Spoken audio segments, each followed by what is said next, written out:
మగవులు మెచ్చే ఆషాఢం sale Chennai shopping mall ఆడి KG sale. చదివిన దాన్ని కనుక మనం కరెక్ట్గా ఆచరిస్తే మన నిత్య జీవితంలో చాలా మార్పులు వస్తాయి. మన లైఫ్లో మార్పుల వల్ల మంచి మార్గంలో వెళ్ళొచ్చు, మోక్షాన్ని పొందొచ్చు. రకరకాలుగా మాట్లాడుకుంటూ ఉంటాం భగవద్గీత గురించి. అయితే నిజంగా భగవద్గీతలో ఏముంది, భగవద్గీత వల్ల మనం ఏం నేర్చుకోవచ్చు, ఇలాంటి విషయాలు ఇప్పుడు ప్రభుజీతో మాట్లాడి తెలుసుకుందాం. ప్రస్తుతం మనతో పాటు ఉన్నారు ఇస్కాన్ టెంపుల్ నుంచి ప్రణవానంద ప్రభుజీ గారు. ఇప్పుడు వారితో మాట్లాడి మరిన్ని విషయాలు తెలుసుకుందాం. మనకున్న సందేహాలన్నింటినీ కూడా నివృత్తి చేసుకునే ప్రయత్నం చేద్దాం. హరే కృష్ణ ప్రభుజీ. హరే కృష్ణ ప్రభుజీ, కృష్ణుడి విషయానికి వస్తే కృష్ణం వందే జగద్గురు అనే ఒక మాట ఎక్కువగా వినిపిస్తూ ఉంటుంది. అసలు దీన్ని ఏ విధంగా అర్థం చేసుకోవాలంటారు? కృష్ణుడు జగద్గురువులు గీతాచార్యులై అయ్యారు. వేదేశ్చ సర్వేర్ అహమేవ వేద్యో అని అంటారు. భగవంతుడి దగ్గర నుంచి అంత జ్ఞానము కూడా స్వామి దగ్గర నుంచే వస్తుంది. జ్ఞానానందమయం దేవం నిర్మల స్ఫటికాకృతిం ఆధారం సర్వ విద్యానాం హయగ్రీవం ఉపాస్మహే అని అంటారు. భగవంతుడి దగ్గర నుంచే బ్రహ్మగారికి జ్ఞానం వచ్చినది. బ్రహ్మగారు ఆ జ్ఞానాన్ని అందరికీ అందించారు. కాబట్టి అన్ని పరంపరలు కూడా సాక్షాత్తుగా నారాయణ నుంచే ప్రారంభం అవుతాయి. నారాయణ సమారంభం అని అంటామన్నమాట. కాబట్టి మనకి 5000 సంవత్సరాల క్రితం ఎప్పుడైతే కురుక్షేత్ర యుద్ధం జరిగింది, ధర్మక్షేత్రే కురుక్షేత్రే సమవేతాయుత్సవ మామక పాండవాశ్చైవ కిమకర్వత సంజయ. అయితే కృష్ణుడు ఒక యుద్ధ భూమిని ఎందుకు చూస్ చేసుకున్నారు అని కానీ మనం ప్రశ్నిస్తే చూడండి, ఎప్పుడైనా India Pakistan world cup final last ball 2 runs to win ఉన్నప్పుడు ఎవరు ఏ పని చేస్తున్న వాళ్ళైనా సరే, క్రికెట్ ఇష్టం ఉన్న వాళ్ళైనా సరే, లేని వాళ్ళైనా సరే అందరూ వచ్చి చూస్తారు ఏమవుతుంది ఇప్పుడు. అవునా కాదా చెప్పండి? అవును ప్రభుజీ, కరెక్ట్. అప్పట్లో ఇండియా పాకిస్తాన్ ఎలా ఉండేదో అప్పుడు కౌరవులు పాండవులు అలన్నమాట. మొత్తం ప్రపంచం అంతా వాళ్ళు ఎంత శక్తివంతం అంటే ఏదో ఒక సైడ్ తీసుకోవాల్సి వచ్చింది అందరికి. ఐదర్ కౌరవుల సైడ్ కానీ పాండవుల సైడ్. మొత్తం అన్ని కెమెరాలు, ఫోకస్ లైట్లు అన్ని కురుక్షేత్రం పైనే ఉందన్నమాట. కృష్ణుడు అనుకున్నా ఇది కరెక్ట్ టైం చెప్పడానికి, గీత ఉపదేశం చేయడానికి, ఎందుకంటే ఫోకస్ అంతా ఒక దగ్గరకు వచ్చింది కదా. అప్పుడు గీతాచార్యుడై శ్రీకృష్ణుడు అర్జునుడి యొక్క మాధ్యమంగా ప్రపంచానికి మొత్తం గీతను ఉపదేశం చేశారు. అంటే అక్కడ అర్జునుడితో పాటు అందరూ కూడా విన్నారా? అందరూ వినలేదు, కానీ అర్జునుడి యొక్క మాధ్యమంగా అంటే అర్జునుడికి చెప్తూ ఇప్పుడు ప్రపంచం అంతా తెలిసిపోయింది కదా. అవును ప్రభుజీ. కాబట్టి అర్జునుడిని మైక్ లాగా మాధ్యమం చేసుకున్నాడు. ప్రపంచం మొత్తం కూడా గీతను ఉపదేశం చేశాడు పరమాత్మ.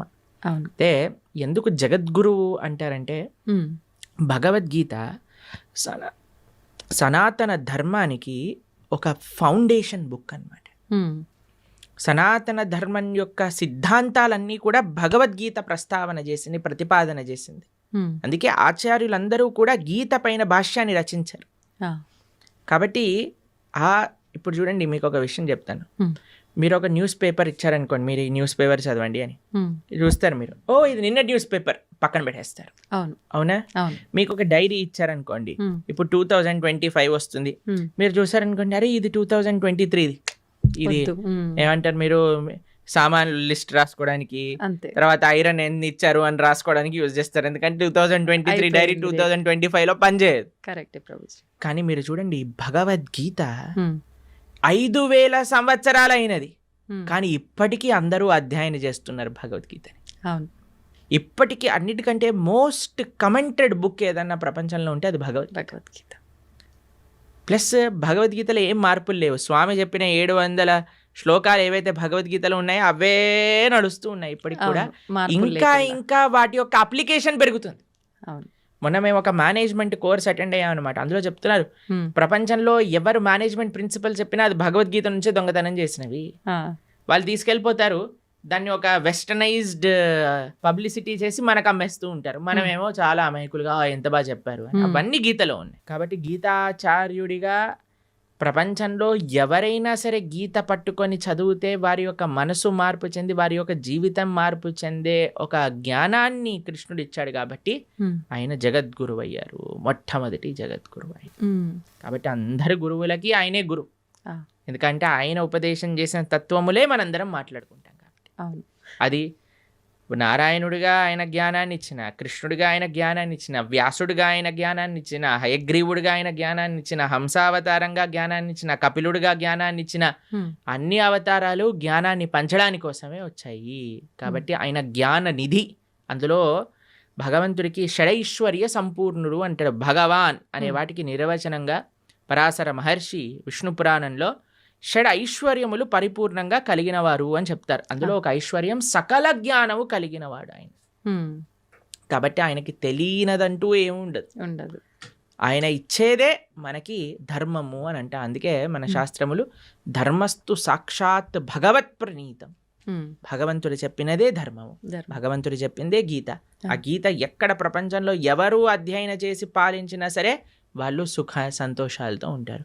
కృష్ణుడు గీతాచార్యుడై జగద్గురువులై వసుదే వసుతం దేవం కంస చానూర మర్దనం దేవకీ పరమానందం కృష్ణం వందే జగద్గురు. అటువంటి గీతా జయంతి మహోత్సవాన్ని కూడా మనం ఇటీవల చేసుకున్నాం. ఈ నెల రోజులన్నీ మార్గశీర్ష మాసం అంతా చాలా ముఖ్యమైనది. ఎందుకో తెలుసా అండి, కృష్ణుడు గీతలో చెప్పారు ఒక విషయాన్ని, మాసానాం మార్గశీర్షోహం అని అన్నారనమాట. కాబట్టి ఈ మార్గశీర్ష మాసం అంతా కూడా గీతను అధ్యయనం చేయటం, గీతని వినటం. మన ప్రణవానంద దాస్ అనే ఛానల్ ఉంటుంది యూట్యూబ్లో. అందులో మనకి ప్లేలిస్ట్లో ఒకసారి మనం 18 అధ్యాయాలకి 18 గంటలు మనం ప్రవచనం అని చెప్పామన్నమాట. అది వినడానికి ప్రయత్నం చేస్తే మనకి గీత ఏం చెప్పాలనుకుంటుంది అనే విషయాలు మొత్తం కూడా మనకు అర్థం అవుతాయి. అలా గీతని వినటం, గీతని చదవటం, గీతని 10 మందికి ఇవ్వటం ఈ మార్గశీర్ష మాసంలో చాలా ముఖ్యమైన విధానం అన్నమాట. ప్రభుజీ, గీతా జయంతి అన్నారు కదా, గీతా జయంతి అంటే ఆ రోజు రచించడం జరిగిందా, చెప్పడం జరిగిందా, ఎందుకు అది గీతా జయంతిగా చెప్పబడింది? మీరు ఎప్పుడైనా పుట్టినరోజు, ఒక పుస్తకం పుట్టినరోజు చూసారా అండి? కేవలం ఒకటే పుస్తకం పుట్టినరోజు ఈ ప్రపంచంలో ఉంటుంది, అది గీతా జయంతి. అంటే పుట్టినరోజు చేస్తున్నామంటే ఆ పుస్తకం ఎంత గొప్పదో అర్థం చేసుకోండి. అయితే గీతా జయంతి యొక్క విశేషత ఏంటి అని అంటే, గీత ఆ రోజు శ్రీకృష్ణుడు ఉపదేశం చేశారు అని ఒక విషయం చెప్తారు. ఓకే. లేదు, అమావాస్య రోజు ఉపదేశం చేశారు, సంజయుడు దాన్ని ప్రతిపాదన చేశారు ధృతరాష్ట్రుడికి, అది ఏకాదశి రోజు అని కూడా విషయం చెప్తారు. కానీ గీత ప్రకాశితమైన రోజు ఇది మనం తెలుసుకోవాలి. అర్జునుడికి కృష్ణుడు ఉపదేశం చేసిన రోజు గీతా జయంతి. అసలు రచించింది ఎవరు ప్రభుజీ గీతని? కృష్ణుడు చెప్పాడు, వ్యాసుడు రచించాడు. అంటే విన్నది అర్జునుడు కదా, మళ్ళీ అంటే వ్యాస భగవానుడికి ఇప్పుడు వ్యాస భగవానుడి యొక్క శిష్యుడు సంజయుడు. సంజయుడికి ఒక వరం ఇస్తాడనమాట వేదవ్యాసుడు. నువ్వు ఎక్కడున్న విషయమైనా సరే నీకు కనిపిస్తుంది, నీకు అది అర్థమవుతుంది అని. ఎందుకంటే ధృతరాష్ట్రుడికి చెప్పాలి, మామక పాండవైశ్చైవ కిమ కుర్వత సంజయ్, ఏం చేస్తున్నారు వాళ్ళు అని సంజయుడిని అడిగారు. సంజయుడు ఆ దివ్య దృష్టితో చూశాడు. కృష్ణుడు అర్జునుడికి చెప్పిన విషయాలన్నీ కూడా సంజయుడు ధారణ చేసి ధృతరాష్ట్రుడికి చెప్పాడు. సంజయుడు మాధ్యమంగా వేదవ్యాసుడికి తెలిసి వేదవ్యాసుడు కూడా రచించాడు. కాబట్టి మహాభారతము వేదవ్యాస లిఖితం. అందులో కృష్ణుడు ఉపదేశం చేసిన భగవద్గీత మధ్యలో పొందపరుచుంది అనమాట. కాబట్టి భగవద్గీత అటు శృతి ఇటు స్మృతి, అపౌరుషేయము లిఖించబడినది, రెండు కూడా విశేషమైన లక్షణం భగవద్గీతకి. అయితే ఇప్పుడు మనందరం చూస్తున్నది తెలుగులో మనకు కనిపిస్తుంది గీత అని అంటే, ముందుగా రచించింది సంస్కృతంలోనేనా ప్రభుజీ? సంస్కృతంలో ఉన్నప్పుడు అంటే ఎవరంటే వాళ్ళు చదవడానికి అంటే బ్రహ్మాండంగా గీతని ఎవరైనా చదువుకోవచ్చు. చిన్నపిల్లలు, స్త్రీలు, వృద్ధులు, పురుషులు ఎవరైనా సరే గీత అధ్యయనం చేసుకోవచ్చు, బ్రహ్మాండంగా చదువుకోవచ్చు. ఇలా ప్రభుపాదుల వారి దయ వల్ల ఆయన ఏం చేశారంటే గీత యొక్క యాక్సెసిబిలిటీ ఎలా పెంచారు అని అంటే, ఏ లాంగ్వేజ్ సుమారుగా 70 కంటే ఎక్కువ లాంగ్వేజెస్లో శ్రీల ప్రభుపాదుల వారి యొక్క భగవద్గీత ట్రాన్స్లేట్ చేయబడింది. మీకు ఒక విషయం చెప్తాను, లాస్ట్ 50 yearsలో 55 కోట్ల గీత పుస్తకాలు వితరణ చేసింది ఇస్కాన్. 55 కోట్ల పుస్తకములు వితరణ చేశారు ప్రపంచ వ్యాప్తంగా. అది గొప్ప విషయం అన్నమాట. కాబట్టి అలా మనం ఈ గీతా వితర అనేది చాలా ముఖ్యమైన సేవ. కాబట్టి మీరు ఏ లాంగ్వేజ్లో శ్రీల ప్రభుపాదుల భగవద్గీత యథాతథం అని మీరు టైప్ చేశారనుకోండి, మీకు ఈజీగా లభించేస్తుంది. దాన్ని చక్కగా మనం చదువుకోవటమే. అది తెలుగులో అంటే తెలుగులో, ఇంగ్లీష్లో అంటే ఇంగ్లీష్లో, హిందీలో అంటే హిందీలో, అన్నిట్లో ఉంది. ఇప్పుడు గీతని అంటే దానం చేయొచ్చా ప్రభుజీ? ఎవరికి దానం చేయొచ్చు అంటారు? ఒకవేళ దానం మన ఇంట్లో ఉండే పుస్తకాన్ని దానం చేసేయకూడదు. మన ఇంట్లో ఉండే పుస్తకాన్ని మనం చదువుకుంటూ ఇంకో పుస్తకాన్ని తీసి దానం చేయొచ్చు. ఇప్పుడు చూడండి, అందరికి ఒక క్రేజ్ పెరిగిపోయింది ఈ మధ్యలో రిటర్న్ గిఫ్ట్స్ అని. చూసారా మీరు? అవును, ఏ అవును. చిన్న ఫంక్షన్ చేసినా సరే రిటర్న్ గిఫ్ట్ రిటర్న్ ఇవ్వాలి. గిఫ్ట్. ఇప్పుడు వచ్చే గిఫ్ట్ కంటే వెళ్ళే గిఫ్ట్ ఇంకా ఈ ప్రెస్టీజియస్ గా ఉండాలి అని ఆలోచిస్తూ అవును. ఉంటారు. పెళ్లిల్లో ఉండే వాళ్ళందరూ ఆలోచిస్తుంటారు ఏం ఇవ్వాలి ఏం చేయాలని. మీరు ఏ వస్తువు ఇచ్చినా సరే ఇదేంటి ఇది అందరు ఇస్తున్నారు, ఇదెందుకు, దీనికంటే ఎక్కువ తీయచ్చు కదా, అన్ని కంప్లైంట్స్ వస్తూ ఉంటాయి. ఎవరు సాటిస్ఫై చేయలేం. అవును. నా పర్సనల్ సజెషన్ ఏంటి అంటే, సనాతన ధర్మంలో ఉండే వాళ్ళు ఎవరైతే వివాహం చేసుకుంటారో రిటర్న్ గిఫ్ట్గా అందరికి ఒక గీతా పుస్తకాన్ని ఇవ్వండి. మంచి సలహా ప్రభుజీ. ఏదో ఒక ఆధ్యాత్మిక పుస్తకాన్ని ఇవ్వండి. దాన్ని అయితే వంకబెట్టలేడు కదా, పెట్టలేరు. ప్రసాదంగా తీసుకుంటాడు కదా. ఉమ్, ఉమ్. చదివితే వాడు బాగుపడతాడు, బాగుపడతాడు. మీకు ఆ పుణ్యం వస్తుంది. అవును. ఇప్పుడు చూడండి ఎన్ని మంచి విషయాలు ఉన్నాయో. ఉమ్. ఒక వివాహంలో ఎంత కోట్లు ఖర్చు పెట్టేస్తున్నారండి. ఇప్పుడు మీరు చూసే ఉంటారు కదా. అవును, అవును. అసలు వివాహం పైన కాదు, వెనకాల ముందుండే తోకల పైన. తోకలపైన. అసలు వివాహం 10 నిమిషాల్లో అయిపోవాలి, అంతే. మిగతావన్నీ రోజులు ఆర్భాటాలు. చేసేస్తున్నారు. సరే మ్మ్. చేసుకొని ఇవ్వండి, కానీ కనీసం పెళ్లి రోజే ఇదైనా చేయండి. కనీసం సనాతన ధర్మ ప్రచారం అవుతుంది, ఉమ్, మీకు పుణ్యం వస్తుంది, ఉమ్. తీసుకున్న వాడికి ఒక ఆపర్చునిటీ దొరుకుతుంది గీతను చదువుకోవడానికి. ఆ, కాబట్టి ఎంతమంది అయితే వివాహాలు చేసుకుంటున్నారో మీరు, కానీ ఈ వీడియో మీ దగ్గరకు వస్తే మీకు కృష్ణుడు ఒక అవకాశాన్ని ఇస్తున్నారు గీత పంచడానికి అని అనుకోండి. ఉమ్. మాకు ఎంతో మంది తెలుసండి, చాలా మంది పెద్ద పెద్ద ఆఫీస్ ఫంక్షన్స్ జరిగినప్పుడు, ఏదైనా జరిగినప్పుడు, మొన్నే మేము ఆదిలాబాద్లో ఉన్నప్పుడు ఒక ఆయన 108 భగవద్గీత పుస్తకాలు తీసుకెళ్ళి వాళ్ళ ఇంట్లో జరిగే ఉత్సవంలో అందరికి ఇవ్వాలి అని తీసుకెళ్ళారనమాట. ఉమ్, ఉమ్, ఉమ్. కాబట్టి తప్పకుండా మీకు కానీ గీత పుస్తకాలు కావాలి అని అంటే ఇస్కాన్ ఆదిలాబాద్కి మీరు కాంటాక్ట్ చేయండి. మీకు ఎన్ని వేలు కావాలంటే అన్ని 1000 పుస్తకాలు మేము పంపిస్తాం. అవునా? చక్కగా మీరు రిటర్న్ గిఫ్ట్ రూపంలో గీత పుస్తకాన్ని ఇవ్వండి. ఉమ్. అప్పుడు మీరు అడగచ్చు, ఉమ్. వాళ్ళు చదవరండి, చాలా అంటే మంది చదివే. ఇంట్లో ఉంటే చాలండి. మీకు Okay. స్టోరీ చెప్తాను. ఆ, ఒకళ్ళకి మేము గీత ఇచ్చామన్నమాట. వాళ్ళు అన్నారు మా ఇంట్లో చదవరండి పుస్తకాలు అన్నారు. ఉమ్. మీ పిల్లలైనా మీరు చదవకపోతే మీ పిల్లవాడు ఏం చదువుతాడండి, వాడికి అసలు ఇంట్రెస్ట్ లేదండి అని. ఆ, సరే అయ్యా మీ ఇంట్లో పెట్టుకో, ఎవడైనా వచ్చినప్పుడు చదువుతాడు వాడు అని అన్నాను. సరే అని వాళ్ళ ఇంట్లో పెట్టుకున్నారనమాట. ఆ. పెట్టుకుంటే వాళ్ళ ఇంట్లోకి హైదరాబాద్లో ఉంటారు వాళ్ళు. ఉమ్. అయితే వాళ్ళ ఇంట్లో ట్రీట్మెంట్ కోసం అని వాళ్ళ చుట్టాలు ఎవరో 3 రోజుల కోసం వచ్చారట హైదరాబాద్లో Okay. ఉండడానికి. అయితే 3 రోజులకి పాటు ట్రీట్మెంట్, హాస్పిటల్కి వెళ్ళి ఇంటికి రావటం, హాస్పిటల్కి వెళ్ళి ఇంటికి రావటం అలా జరుగుతుంది. వాళ్ళు అనుకున్నారట సాయంత్రం పూట ఏం చేయాలి అని వాళ్ళకి పుస్తకం షెల్ఫ్లో గీత కనిపించింది. అయితే మేము చెప్పాము ఎవరో ఒకరు చదువుతారు, మీరు అవునవును, ఉంచుకోండి ఇంట్లో అని అన్నాను అంతే. ఆ, వాళ్ళు తీసుకున్నారు, వాళ్ళు చదివారు, ఆ.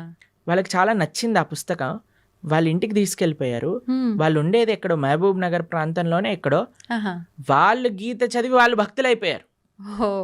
మేము ఒక కార్యక్రమానికి వెళ్ళినప్పుడు ఆ. వాళ్ళు మాకు ఈ విషయం చెప్పారు, ప్రభుజీ మీరు ఒకళ్ళ గీత ఇస్తే వాళ్ళ ఇంట్లో ఉన్న గీత మేం చదివితే మేము భక్తులం అయిపోయాం. పోనీలేండి, ఎవరికొకరికి ఉపయోగపడింది ఎవరికో మీరు అన్నట్టుగా. ఒకళ్ళకి ఇప్పుడు బాంబు పెట్టారనుకోండి ఎక్కడో ఒక చోట పేలుతుంది కదండి. అవును. అలానే గీత కూడా అంతే, ఉమ్. మన దగ్గర ఉండాలంతే. మీరు చదవకపోతే మీ పిల్లలు, ఏ పిల్లలు చదవకపోతే ఎవరికో మనవాళ్ళు మనవరాళ్ళు ఎవరో ఒకళ్ళు చదువుతారు. ఉమ్. గీత ఉన్న దగ్గర తరించకపోవటము అంటూ ప్రశ్నే లేదు. ఉమ్. గీత ముట్టుకున్నవాడు, చూసినవాడు, దర్శించుకున్నవాడు, ఒక పేజ్ చదివినవాడు, ఒక అక్షరం చదివినవాడు అందరూ తరిస్తారు, దాంట్లో ఎటువంటి డౌటే లేదు. ఉమ్. ఏ లాంగ్వేజ్ లో ఉన్నది చదివినా కూడా మనకు ఏ correct లాంగ్వేజ్ గా- లో ఉన్న గీతా మహాత్యం చెప్తుంది, గీత ఎక్కడైతే ఉంటే అది సాక్షాత్తుగా ప్రయాగ క్షేత్రంతో సమానము. ఉమ్. కాబట్టి మన ఇంట్లో మనకి చాలా ముఖ్యం అండి. ఉమ్. మనకి మీకు సాంప్రదాయంలో చూస్తే మనం మంగళం అని మంగళహారతి భగవంతుడికి సమర్పణ చేస్తాం. అవును. అందులో శాస్త్రాలకు కూడా మనం మంగళహారతి సమర్పణ చేస్తాం అన్నమాట. ఏవైతే వైదికమైన గంధములు మన ఇంట్లో ఉంటాయి. ఆ, ఆ. కాబట్టి ప్రతి ఒక్కళ్ళింట్లో గీత, భాగవత, రామాయణాదులు ఉండవలసినదే. ఉమ్.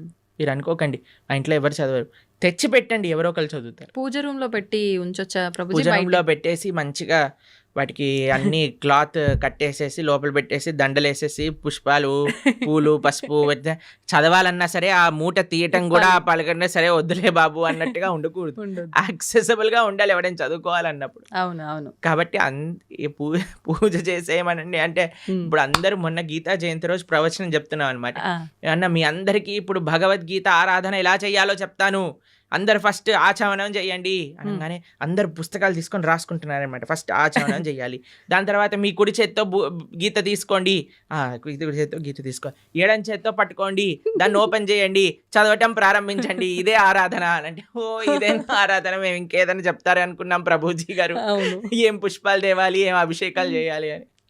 కాబట్టి అంటే భగవంతుడి ఫోటోకు ఆరాధన చేసినట్టు చేయాలనుకున్నారు. ఒక్కొక్క విధానం ఒక్కొక్క వస్తువుకి ఒక్కొక్క రకంగా ఆరాధన చేస్తాం. ఆ, గ్రంథాలకి ఆరాధన ఎలా చేస్తాము అని అంటే అధ్యయనం చేయటమే ఆరాధన, ఉమ్, అది చదవటమే ఆరాధన.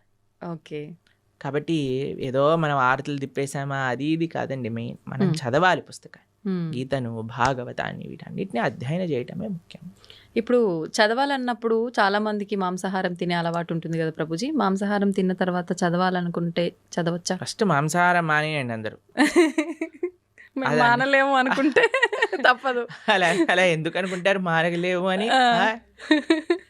మనం జీవహింస చేయటం మానలేము అని అంటే ఎలా అంటే చెప్పండి. ఇప్పుడు టెర్రరిస్ట్ అన్నారు అనుకోండి, నేను జనాల్ని చంపటం మానలేను అని అంటారా? అప్పుడు మీరేమంటారా? పర్వాలేదు నాన్న, నువ్వు నీకు అనిపించట్లేదు కదా చంపేసే అని అంటామా మనం? అనలేము. చెప్పండి, అంటారా మీరు? అనలేము లేదండి ప్రభుజీ. మాకు చంపాలనే ప్రాణం ఉంది అంటే కంటిన్యూ అంటామా? అనం. కాను కదా. కాబట్టి మనం ఫస్ట్ నాన్ వెజిటేరియన్ ఆపేసేయండి, ఆ. ధార్మికంగా ఉండండి. ఉమ్, లేదండి మేము ఎంత చెప్పినా మేము మారము అన్న వాళ్ళు పర్వాలేదు, గీత చదవటం ప్రారంభం చేయండి, ఆ గీత యొక్క అనుగ్రహం చేత మానేస్తాం. ఓకే.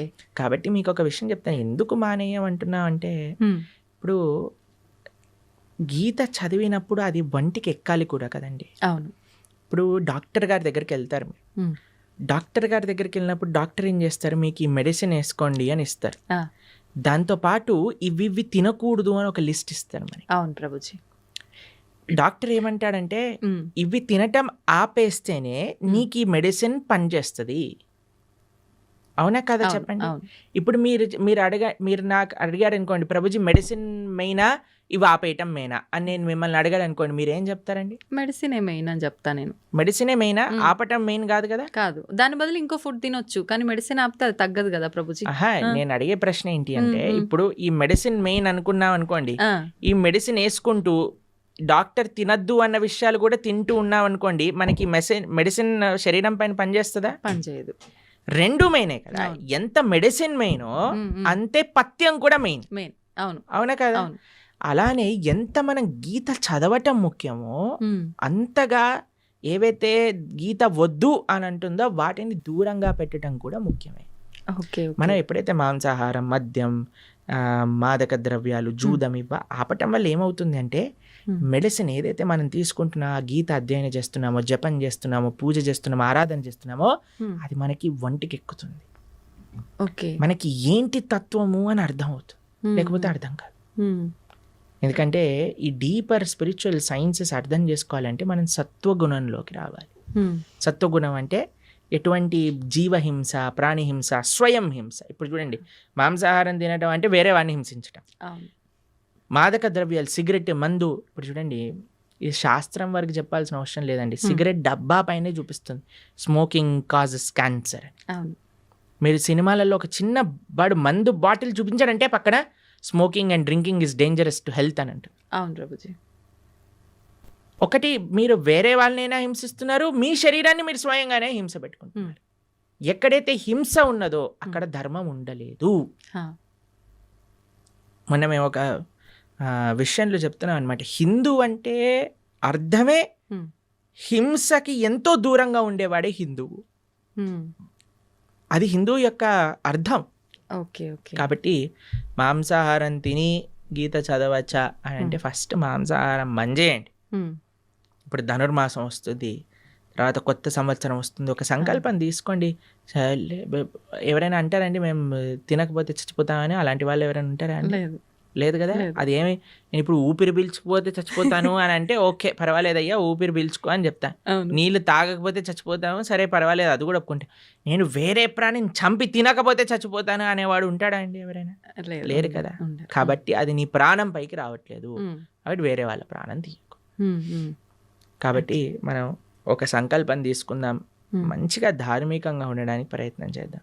ఎందుకు మీకు ఈ విషయాలు చెప్తున్నానంటే, ఒకళ్ళు ఇటీవల మాకు చెప్పారు, ఒక కంపెనీలో పనిచేసే 250 మంది ఎంప్లాయీస్ మన వీడియోస్ వల్ల మాంసాహారాన్ని మానేసిన వాళ్ళు ఉన్నారు.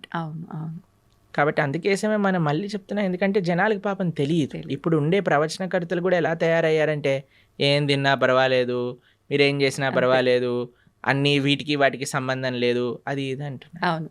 కానీ అలాంటి వాళ్ళు ఉన్నప్పుడు మనకి ధర్మం ఏంటో తెలిసినప్పుడు మనం కరెక్ట్గా చెప్పాలి కదా, అది మన కర్తవ్యం కదండి. అవును ప్రభుజీ. కాబట్టి అందుకోసం చెప్తున్నాం.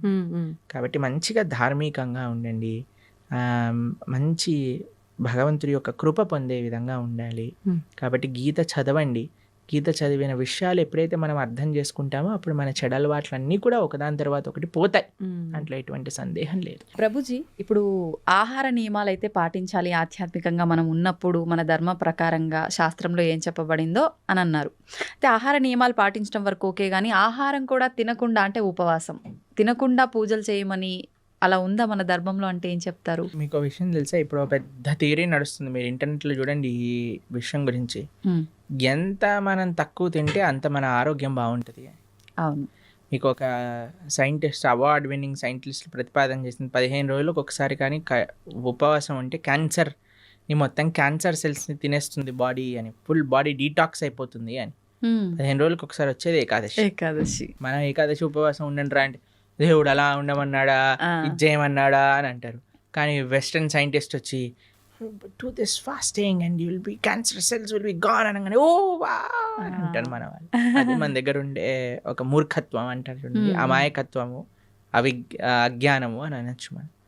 కాబట్టి మన శాస్త్రం ఏదైతే చెప్తుందో అది జాగ్రత్తగా ఆచరించటం వల్ల మనకు తెలుస్తుంది. ప్రతిదీ ప్రశ్నించాల్సిన అవసరం లేదండి. మనం ఏం చేయాలంటే ఫస్ట్ ఆచరించాలి. ఇప్పుడు మీకు స్కూల్లో అడ్మిషన్ ఇచ్చారనుకోండి, యూనిఫామ్ వేసుకోండి, సాక్స్ ఈ కలర్లో ఉండాలి, షూస్ ఇలా ఉండాలి, పాలిష్ చేసుకొని రావాలి, హెయిర్ స్టైల్ ఇలా ఉండాలి, ఆడపిల్లలు అయితే జడ వేసుకొని రావాలి అని చెప్తారు. ఎందుకు జడ వేసుకోవాలి, ఎందుకు యూనిఫామ్ వేసుకోవాలి, ఎందుకు షూ పాలిష్ చేసుకోవాలి, ఇవన్నీ అడగం, చెప్పింది చేస్తాం. చెప్పినప్పుడు స్కూల్లోకి వెళ్ళినప్పుడు ఓ ఇది అందరూ కామన్గా ఉండడానికి, ఇది డిసిప్లిన్గా ఉండడానికి, మనకి బాధ్యత నేర్పించడానికి, క్లీన్లీనెస్ నేర్పించడానికి, ఒక యునైటెడ్ కాన్షియస్నెస్ రావడానికి, ఇవన్నీ ఎప్పుడు వస్తాయి, ఆచరిస్తూ ఉన్నప్పుడు 10 మందిని చూస్తున్నప్పుడు వస్తాయి. కానీ మన లోపల ఏమైపోయింది, ఫస్ట్ ఏం చేయాలన్నా సరే ప్రశ్నించడం ప్రారంభం చేసాం. ఇది చేయండి రా, ఎందుకు చేయాలి, ఇది చేస్తేనే దేవుడు కరుణిస్తాడా, ఇది చేస్తేనే ఇది అవుతుందా, లేకపోతే అవ్వదా, ప్రతిదానికి ఆన్సర్ ఉంటుందండి. కానీ ఎవరికి చెప్తాము, ఎవరైతే వినయంగా ఆచరిస్తున్నారో అటువంటి వారికి చెప్పచ్చు, మూర్ఖంగా వాదించే వాడికి చెప్పలేము. కాబట్టి ఉపవాసం ఎందుకోసము, ఇలా వ్రతం ఎందుకోసము, లేదా ఒక పూజా విధానం ఎందుకోసము అని అంటే అది మనల్ని భగవంతుడి దగ్గరికి తీసుకెళ్తుంది, భగవత్ ప్రీత్యర్థం. మన ఆరోగ్యం బాగుండటం ఇవన్నీ సెకండరీ.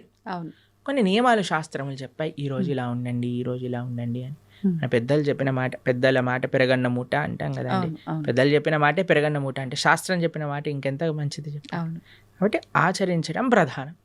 ఒకసారి ఆచరించడం ప్రారంభం చేస్తే మనకి ఎవరిని అడగకుండా తెలిసిపోతుంది ఎందుకు చేయమన్నారు ఏంటి, ఆ బెనిఫిట్స్ మనమే చూస్తాం. ఇప్పుడు ఒక ఆహార నియమాన్ని చెప్పామనుకోండి, దాన్ని ఆచరిస్తూ ఉన్నప్పుడు కన్సిస్టెంట్గా మనకు తెలుస్తుంది, అరే మన జీవితం ఎలా మారింది, మన క్లారిటీ ఆఫ్ మైండ్, థాట్, మన జీవన శైలి, మనం మాట్లాడే విధానం, మన ఆలోచనలు, మన స్ట్రెస్, మన డిప్రెషన్, మన యాంగర్, అవన్నీ ఎట్లా తగ్గుతుంది. లేదు నాకు ప్రూవ్ చేయి తర్వాత మానేస్తానంటే ఎలా చెప్పండి, కాదు కదా. ఇప్పుడు నువ్వు ఇప్పుడు ఇంజనీరింగ్ కాలేజ్లో ఒకటి జాయిన్ అవుతున్నాడు, నాకు జాబ్ ఇస్తేనే నేను జాయిన్ అవుతా అంటాడా, అన్నారు. నువ్వు జాయిన్ అవ్వు, నువ్వు చదువు, అప్పుడు నీకు జాబ్ వస్తుంది, అంతే కదా. ఫస్ట్ నాకు ప్లేస్మెంట్ ఇవ్వు తర్వాత జాయిన్ అవుతానంటే ఎలా అండి. ఫస్ట్ నువ్వు జాయిన్ అవ్వు, ప్రాసెస్ని ఫాలో అవ్వు, అప్పుడు మొత్తం క్లియర్